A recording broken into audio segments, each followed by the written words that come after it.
Yo ma team d'été, j'espère que vous allez bien. Aujourd'hui les amis, on se retrouve dans une petite vidéo un peu spéciale, entre guillemets un peu en mode vlogging, pour vous annoncer justement toutes les grosses nouveautés, tout ce qu'on attend et surtout les dernières petites actus, les derniers petits leaks avant 2 jours, enfin un petit peu moins de 2 jours même, avant justement la WWDC 2021.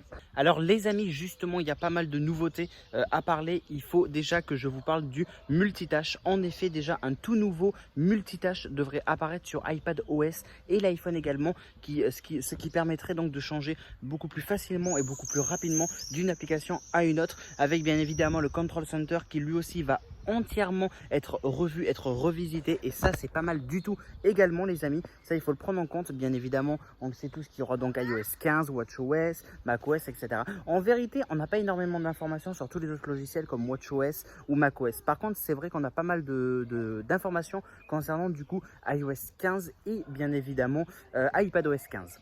Et oui les amis, il n'y a pas que ça comme nouveauté. En effet, Apple est en train de travailler aussi sur un système de notification, un tout nouveau système de notification où justement on pourra choisir le mode conduite, le mode sommeil, etc. En gros, en fonction du mode qu'on aura choisi, par exemple le mode conduite ou le mode sommeil ou quoi que ce soit, eh bien les notifications ne s'afficheront pas ou s'afficheront de façon modifiée en quelque sorte.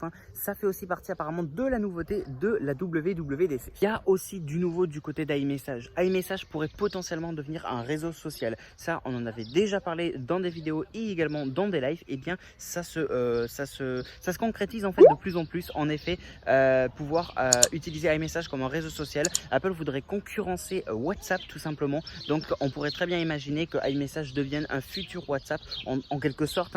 Et bien sûr, un endroit où on pourra directement passer des appels et des appels vidéo, voilà, des appels normaux et des appels vidéo. Tout ça via directement WhatsApp. Il faut pas oublier que à côté on a FaceTime qui sert toujours autant bien sûr, et justement on pourrait imaginer que FaceTime s'étende lui aussi un peu comme Zoom, Microsoft Teams, etc. Donc un endroit où on pourrait faire des très grandes réunions. À l'heure actuelle on peut faire jusqu'à 36 personnes, peut-être qu'on pourrait faire jusqu'à 100 personnes plus tard, on sait pas, mais voilà, ça fait aussi partie apparemment des petites nouveautés. Les amis, il n'y a pas que ça, encore une fois, il y a encore plein d'autres nouveautés à parler bien évidemment. On a aussi du nouveau un petit peu du côté de Safari pour la sécurité, la confidentialité, la rapidité qu'on pourra aller dessus. On a aussi l'application Plan qui va s'améliorer un petit peu plus, un peu comme chaque année. On aura bien évidemment des nouvelles fonctionnalités directement liées à la santé, donc dans l'application santé sur l'iPhone, mais on pourra imaginer que bien sûr elles seront aussi disponibles sur l'Apple Watch.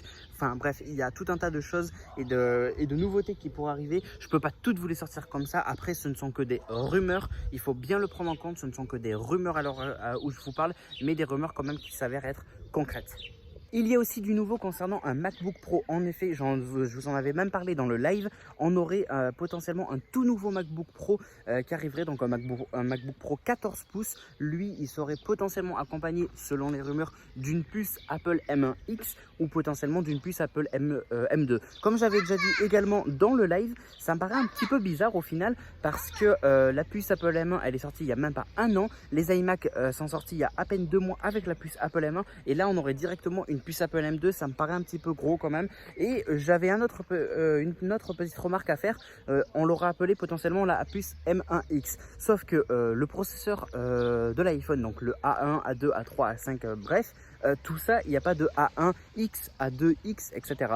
Tout ça, ça me laisse penser que du coup, je ne pense pas qu'il y aura un nouveau processeur Apple M1X ou même un processeur Apple M2. Ce sera toujours du M1. Parce que créer un processeur, même si Apple est l'une des entreprises les plus riches et qu'ils ont beaucoup d'employés qualifiés, ça prend du temps à créer et à concevoir un processeur. Les amis, c'est la fin de cette vidéo. J'espère en tout cas qu'elle vous aura plu. Comme d'habitude, vous savez ce qu'il vous reste à faire. Vous likez, vous commentez, vous partagez.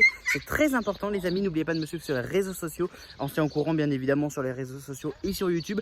Pour rappel, j'insiste bien, lundi 7, je serai en live vers les 18h45 environ pour vous diffuser la WWDC sur ma chaîne en direct. Donc restez bien connectés et nous on se retrouve du coup dans une prochaine vidéo. C'était Dylan Technologies. Merci à tous, salut tout le monde, ciao.